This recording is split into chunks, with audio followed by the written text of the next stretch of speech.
Thanks for tuning in. I'm Donnie, and in this video I'm going to tell you 5 things that I really like about my 2021 Yamaha YZ250FX. I'm also going to tell you 5 things that I'm not really crazy about. I'll start with the things that I really like about the bike. Number 1, the handling. This bike is by far the best handling off-road bike I've ridden. The front wheel just seems to know where you want it to go, and it requires very little effort to keep it tracking right where you want it. It's extremely stable at high speeds, and I'm more comfortable pushing this bike more in the fast sections than I have been on other bikes. The bike turns well in tight single track as well as fast open areas, and it never feels twitchy or unsettled.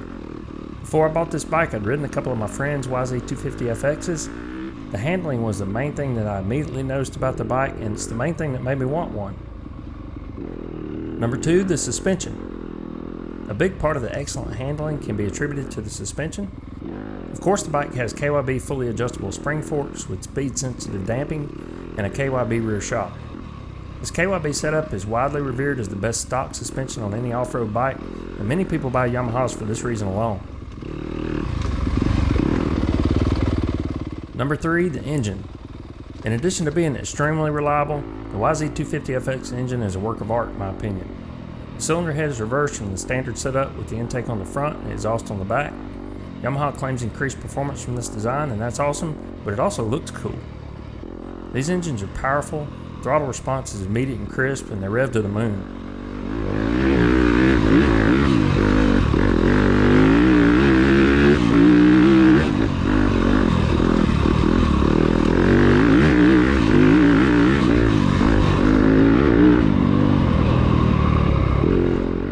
People are putting over 100 hours on these engines with nothing but oil changes and hundreds of hours on the original top end.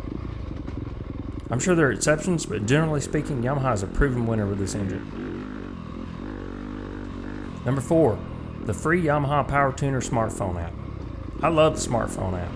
There's no need to buy an expensive tuner, just download the free app. It allows you to adjust ignition timing and fuel settings based on engine RPM and throttle opening, as well as track and monitor maintenance intervals. There are tons of maps available from various sources and online groups and forums, and you can make your own custom maps as well.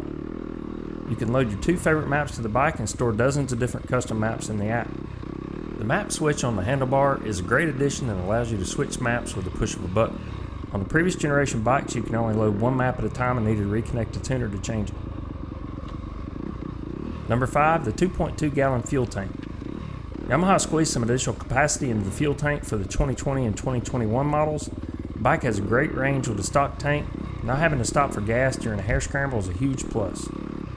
I've never been a fan of aftermarket large capacity tanks because there always seems to be a trade-off with aesthetics or functionality, so it's nice to have a large enough tank on this bike not to have to go that route.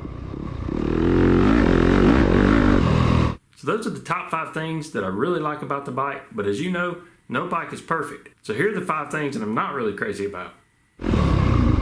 Number 1, hot starts. Hot starting issues have been widely discussed for the 2020 and 2021 bikes, and there are a number of things that contribute to the issues. Yamaha prescribed an ECU reflash to address the issue for the 2020 models.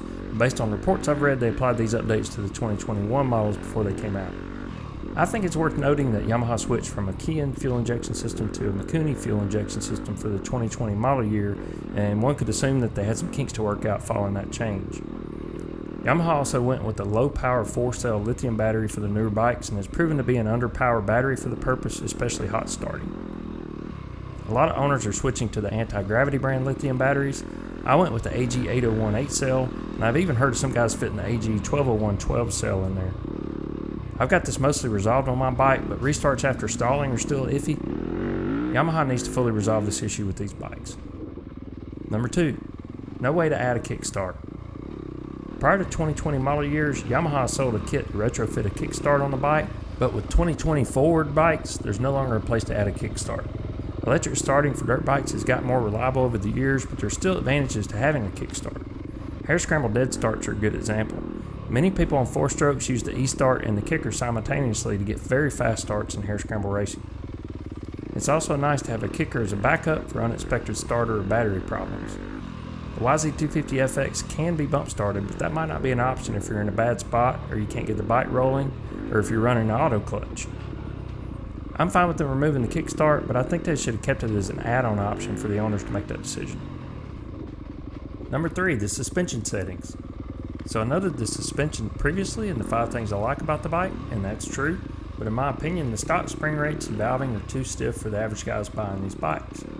The bike is marketed and sold as a cross-country racing bike, and it has been since it came out, so I get that, but the 2020, especially the 2021 models, got much stiffer. Some of my close friends really like the stock valving, but based on what I see at the races and read online groups, most of us are having to soften up the valving. I even know some A-class guys that need to get the valving softened up to make it work for them. With all that said, I definitely acknowledge that it would be impossible for Yamaha to set up stock suspension that works well for a wide range of rider weights and skill levels. At a minimum, using the correct springs for your weight is critical, and valving is such a personal preference. I guess what I'm really trying to say is that my bike felt more like a motocross bike than a woods bike before I got my suspension valved and sprung for me. These last 2 are a little nitpicky, but I had to find 5, right? Number 4, front wheel bearings. For some odd reason, Yamaha uses open wheel bearings in the front wheel. When I remove the grease seal, you can see what I'm talking about. The bearings don't have the seals on each side that you would typically see, and that means any water or dirt that gets in there will go directly into the bearing. Yamaha does this on many of their dirt bikes, not just the YZ250FX, so if you haven't replaced your front wheel bearings yet, it's a good idea to have a set on hand. Number 5, the stock air filter setup. I'm not crazy about the stock air filter hold down design. I've got friends that have kept that set up and have been running it for a long time with no issues, but it just didn't inspire confidence for me. I installed the Toil Super-FLO kit on my bike. I did a separate video on that, and I'll put a link in the description. There's also a GYTR kit available, as well as a twin air kit that do basically the same thing. So that's my list of 5 likes and dislikes for my 2021 Yamaha YZ250FX. I've included a full list of modifications and upgrades I've done to the bike in the video description, so check that out. Let me know your thoughts in the comment section, and hit the like button if you enjoyed the video. That really helps to get my videos out to more people on YouTube. Thanks for watching.